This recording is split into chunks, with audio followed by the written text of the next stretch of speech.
વલસાડના અટકપાડી રોડ ઉપર આવેલી આરટીઓ કચેરીમાં તમામ કર્મચારીઓ ચોક્કસ મુદ્દતની હડતાળ પર।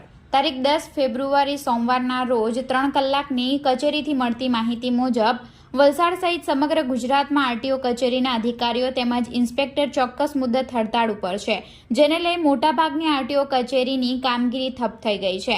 જેમાં આરટીઓ અધિકારીઓએ પોતાની રજૂઆત કરતા જણાવ્યું કે તારીખ 3 ફેબ્રુઆરી 2025થી આંદોલન કાર્યક્રમ ચાલી રહ્યો છે, જે અંતર્ગત આજે ઓફિસર ફરજ પરથી હાજર રહી નો લોગિન ડેનો કાર્યક્રમ રાખવામાં આવ્યો હતો તથા આવતીકાલે 11 ફેબ્રુઆરીના રોજ મોટર વાહન વિભાગના તમામ ટેકનિકલ અધિકારીઓ એક દિવસની માસ સીએલ પર જઈ તમામ કામગીરીનો બહિષ્કાર કરશે। આ સાથે પડતર પ્રશ્નોનું નિરાકરણ ન આવે ત્યાં સુધી સ્વયંભૂ માસ સીએલ ઉપર ઉતરશે। આરટીઓ અધિકારીઓની આ હડતાલને પગલે આરટીઓ કચેરીમાં સન્નાટો છવાઈ ગયો હતો અને કામગીરી ઠપ થઈ ગઈ હતી, જેને લઈ આરટીઓ કચેરીએ આવતા અરજદારોને ભારે મુશ્કેલીનો સામનો કરવો પડ્યો હતો।